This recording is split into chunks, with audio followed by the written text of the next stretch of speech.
Hey guys, for your homework tonight, I'm asking you to watch this short video on linearizing data. It'll complete our lesson today on modeling nonlinear data, and it will give us another way of determining which nonlinear model will be the best fit for a set of data. Obviously, when you have data that looks straight, we only have one function to choose from, and that's a linear model. But when we have a curve in our data, sometimes it's hard to tell if we should be modeling that curve with a power function or an exponential function or a log function or some other curved function. In this course, we're just going to focus on the three primary ones, and that's power, log, and exponential. But certainly you can use quartic regression or quadratic regression. There's even logistic regression. So there's lots of different regression models that you can use. But for this course, we're just focusing on the main three, along with the linear model.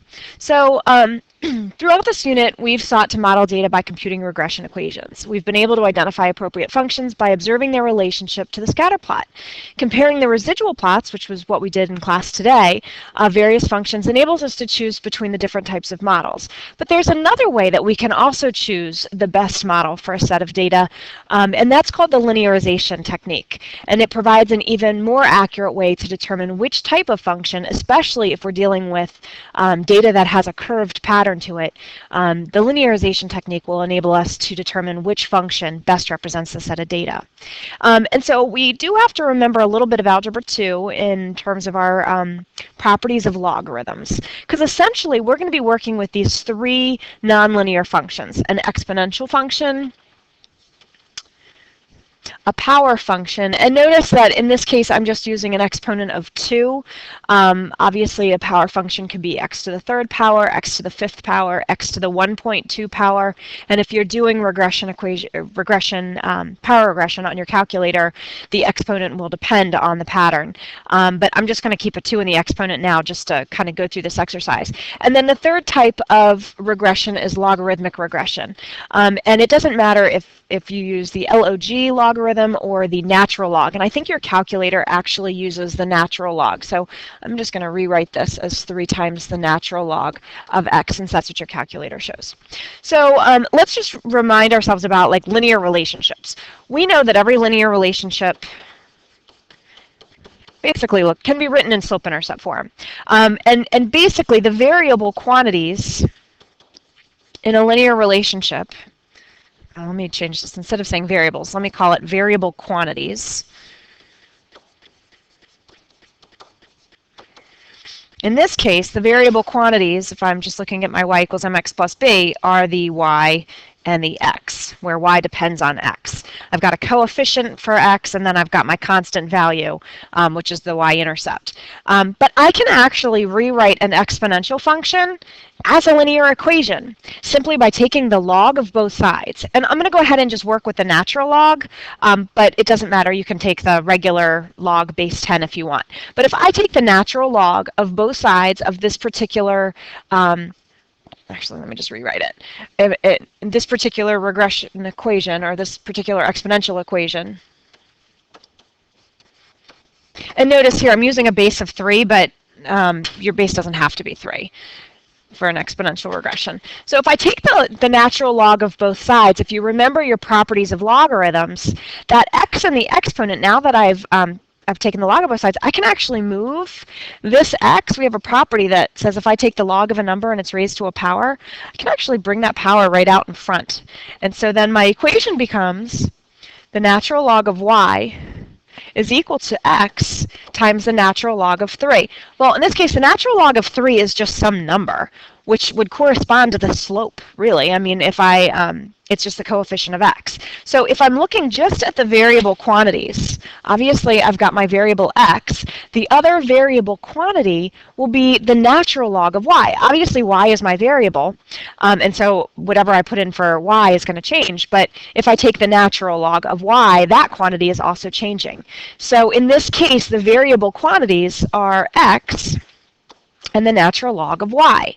So it turns out that if I am looking at a scatter plot, and instead of looking at x versus y, if I take the natural log of y and create a scatter plot for x versus the natural log of y, if that's linear, then an exponential model is going to be appropriate for that data. I can do the same thing with a power model. And again, that exponent of 2, it can be any numeric exponent and make it a power function. If I take the natural log of both sides,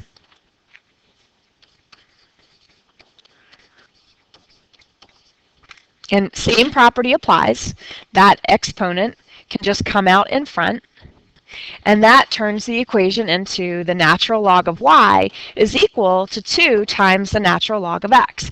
And I'm looking now just for the variable quantities. Obviously, I still have my variables x and y, but since I'm taking the natural log of x, that whole quantity is going to vary. So I have my variable quantity, which is the natural log of x, and I have my variable quantity, the natural log of y.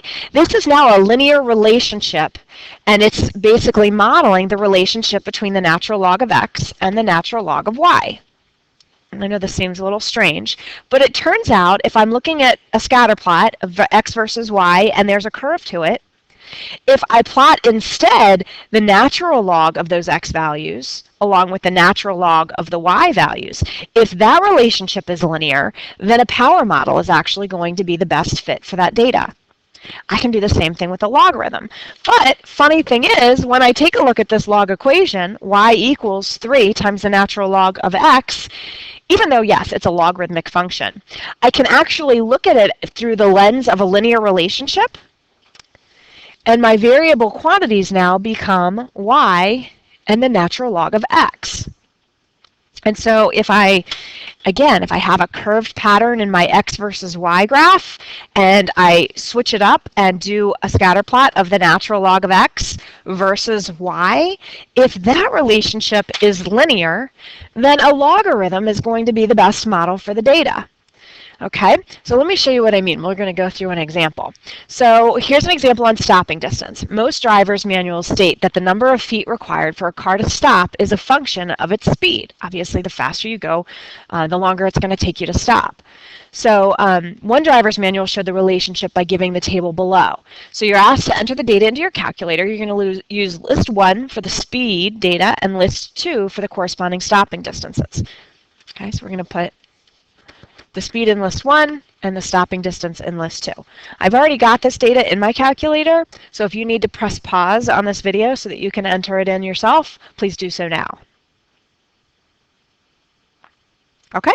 In number 2, it says to use your graphing calculator to construct a scatter plot of speed versus stopping distance. Remember, that's just L1 versus L2.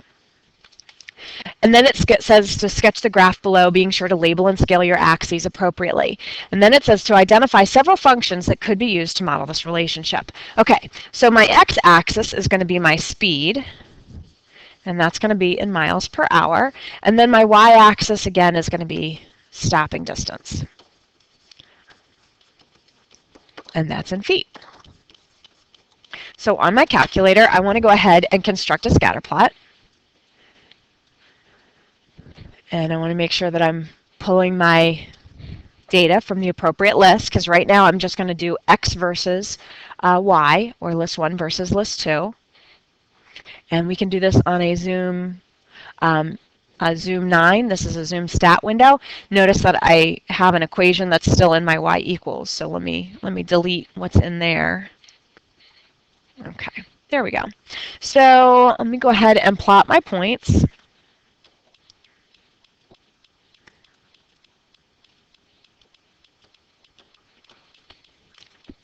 Okay, and it does say to scale the graph, so I'm just going to go to my window settings real fast, and I'm just going to round these values. So I'm going to say that the x-axis goes from like 0 to 90, and my y-axis, I don't really need to worry about that negative 50, but I'm going to go ahead and say that the max is 465.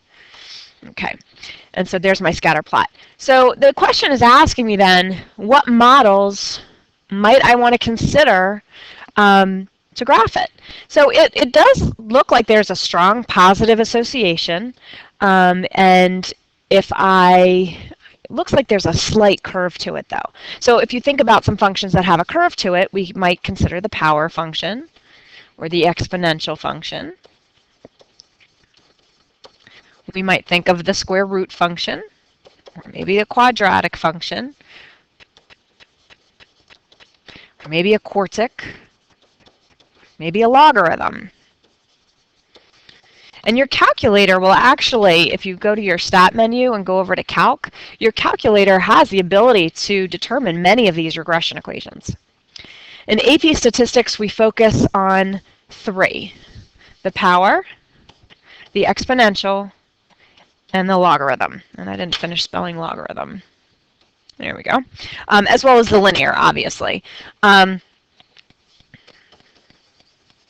in fact, we're going to focus on the linear regression equation, but you may see questions that relate to the power, exponential, or logarithmic regression, so I just want to make sure that we cover that. Okay. So the next question says, another way to identify the most appropriate model is to use the linearization technique. So what we want to do is determine the natural log of x and the natural log of y. And so what these instructions are asking you to do is to take the natural log of x, and we're going to place those values in list 3. And so if I go back into my lists, and I go to the top of list 3, I want to take the natural log of all my x values. Well, the natural log of my x values, that's just in list 1. All my x values are in list 1. And I want to go ahead and press enter. And then in list 4, I want to put in my natural log of y. And all my y values are in list 2. So I'm going to go into my list 4, and I'm going to take the natural log of all my y values, which are in list 2. And just to remind you, it doesn't have to be the natural log. You can use the regular log, log, and it'll do the same, you'll get the same results. So in question A, it says to construct a scatter plot for L1 versus L4. So remember, in L1 we had x, and in list 4 we had the natural log of y. So I'm going to go ahead, back up to my stat plot, and I'm just going to change it. Instead of doing list 1 versus list 2, I'm going to do list 1 versus list 4. And I'm going to zoom 9 it again. Okay? And when I look at that plot, I'm just going to sketch it. Okay? When I look at that plot, I do see a slight curve. Okay? There's a slight curve. It doesn't look very linear. But the relationship I'm looking at, the x versus the natural log of y, if we go back to our table on the first page, x versus the natural log of y relates to an exponential function. Okay, so if I were to see a linear relationship here, I would use exponential regression.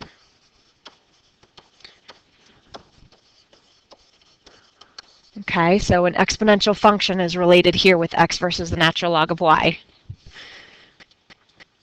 Okay. In the second example, in letter B, it says to construct a scatter plot now with list 3 versus list 4. And this is going to correspond to the natural log of x versus the natural log of y. I'm going to go back into that same scatter plot, and I'm just going to assign my x list to list 3. And so now if I zoom 9 again, ooh, look at that. That looks almost linear, doesn't it? Okay, so this relationship, the natural log of x versus the natural log of y, so this looks like there's a linear relationship.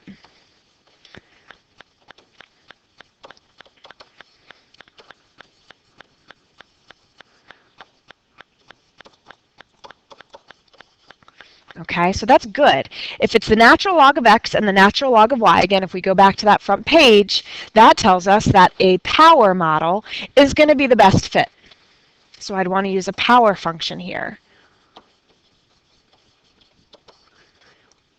Okay, and finally, we're asked to construct a scatter plot for list 3 versus list 2. This is going to correspond to the natural log of x versus y.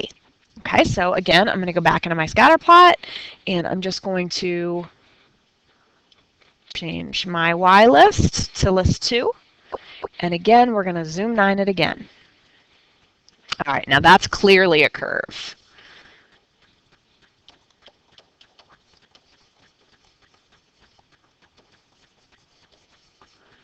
Okay, so obviously this data has not been linearized. Well, the model that I would be using here, the natural log of x versus y, if we go back to the front again, is going to correspond to a logarithmic model. So if it did happen to produce a straight line graph, then I would use a log function. So what this exercise tells me, since this is the relationship, my natural log of x versus the natural log of y, since that is the relationship that linearizes the data, I'm going to want to do power regression on my data, on the original data, on x versus y. All right. Actually, did I skip a question? Looks like, yeah. So in number 4, it says, which of the following functions, exponential, power, or logarithmic, appears to linearize the data? The linearization technique is one way of identifying an appropriate model for the data. So to answer number 4, we would say that the power function would be our model of choice when it comes to doing regression. So the next question is basically asking us to do what we did in class today, where you're going to go ahead and find the exponential, power, and logarithmic models based on your original XY data. Okay, you're going to compute the correlation coefficient and the value of R squared for each of those models, and the calculator does that for you. And then what I also like you to do is to sketch a graph so that you can see the original scatter plot versus your exponential function, the power function, and the logarithm. And based on this table, do you come up with the same conclusion? So before we said that the we said the power function would be the best model to represent the data. Well, do you come up with the same conclusion using the other techniques in class that we used? So I do want to kind of go back and talk about R and R squared. So obviously, our graphing calculator uses the linearization techniques when calculating equations for power, exponential, and log regression. That's why it reports the values of R and R squared. Okay. And because the calculator is creating the regression equations from the linearized data, that's why it's reporting an R and R squared. So the correlation coefficient, if you remember when we were calculating it by hand, or when we were looking at it by hand, we were looking at the differences in terms of the original x and y values. When the calculator computes the R and the R squared, it's not looking at x versus y, it's relating the linearized data. So for example, the exponential function, it's relating x versus the log of y. For the power function, it's looking at the log of x versus the log of y. And for the logarithm, it's looking at the log of x versus y. That's the R and the R squared that are being computed. So you do need to be a little bit careful when asked to interpret those values, especially if you're doing it for a nonlinear model. For example, the R squared value, if I'm dealing with a logarithmic function, and remember with a logarithmic function, we're relating the natural log of x versus y. So let's say my R squared value ends up being 0.86. I wouldn't say that 86% of the variation in y can be accounted for by the regression equation on x. I would say that 86% of the variation in y can be accounted for by the log function on the log of x. Okay, because those are the two variables that I'm relating for the log function.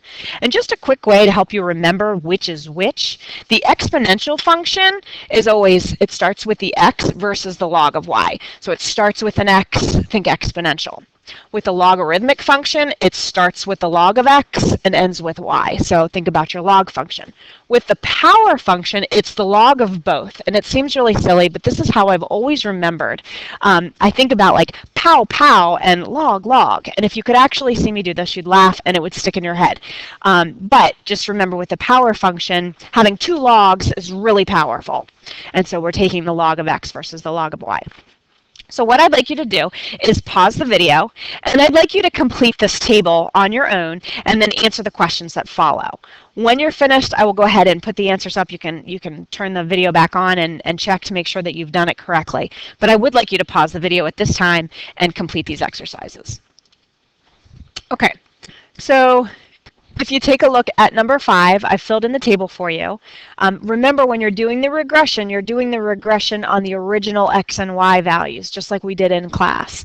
And from this completed table, you should be able to see that the power function is still the best model for this data. You can tell because the r value is the closest to 1. Just remember that r in this case is not relating x and y, it's relating the log of x and the log of y. Same with r squared. In fact, we don't have a question that asks us to interpret the value of r squared, but if we did, what we would say then is that let's see, how would we say it? We'd say 99.79% of the variation in the log of y. Now, the log of y is referring to the natural log of the stopping distances that can be explained by the power regression function over the log of the speed values. Now, when it comes to interpreting r squared for nonlinear models, I haven't seen a question on the AP exam that requires you to do that. That doesn't mean that I won't ask you to explain it properly, though. So just remember that when you're talking about the value of r squared and you're talking about the variation in y that's explained by x, if you're dealing with a nonlinear model, you have to remember that you're dealing with a linearized data. So don't forget to refer to the log of x or the log of y, depending on which equation you're referring to. I did want to just talk about 6, 7, and then I'd like to do a residual plot with you just to make sure that we're all on the same page. So with number 6, it asks us about the correlation coefficients. Obviously, in number 7, when we're looking at the actual data, we can see that the power function is going to be the best. What I'd like to do is go through the process of a residual plot for those of you that might need just a little bit more practice with that. So the first thing I'm going to do is go to my stat menu, and I'm going to go ahead and come up with the power regression equation. Oops, not too far.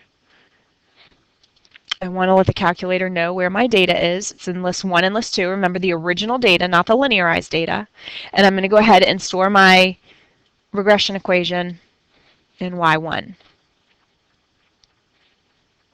Okay. And I'll go ahead and calculate that. All right, I do need to reset my scatter plot because I had changed it. So I want to make sure that I'm calling my x values from list 1. And I'm going to go ahead and zoom 9 this.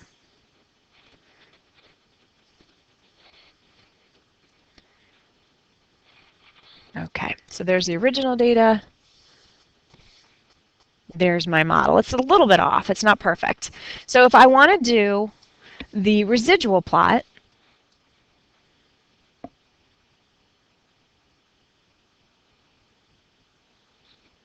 oops. Okay, if I want to do the residual plot, I have to go back into my lists.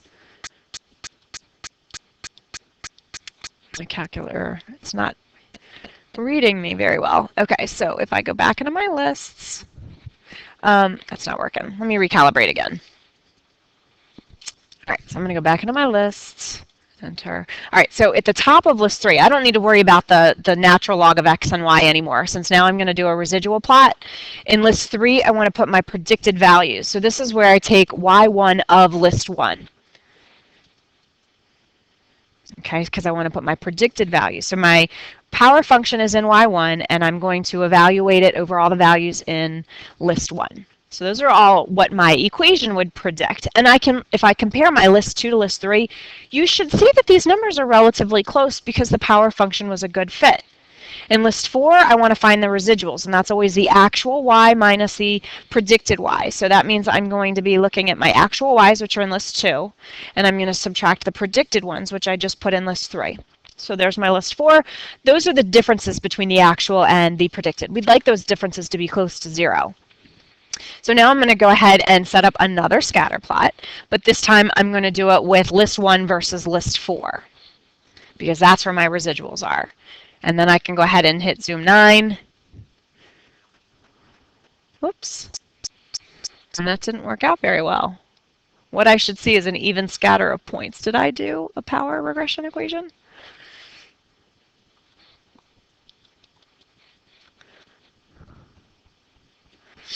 Oops. Yep.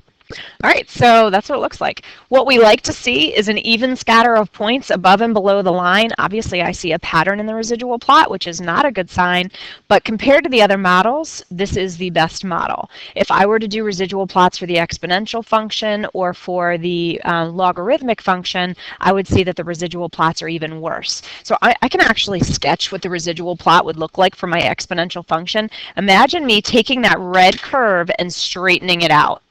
And then look at where all those blue dots are.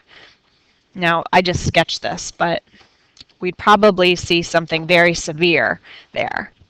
If you look at your power function, most of those points are very, very close to the line. If we were to compute the residual plot using the same scale, I think you would see that even though there's a curved pattern in our power residual, those points are probably much closer to that horizontal line than they would be for any of the other functions. If I were to straighten out my logarithmic curve, so for example, if I were to take that red line and do a residual plot for this, those points are going to be exaggerated.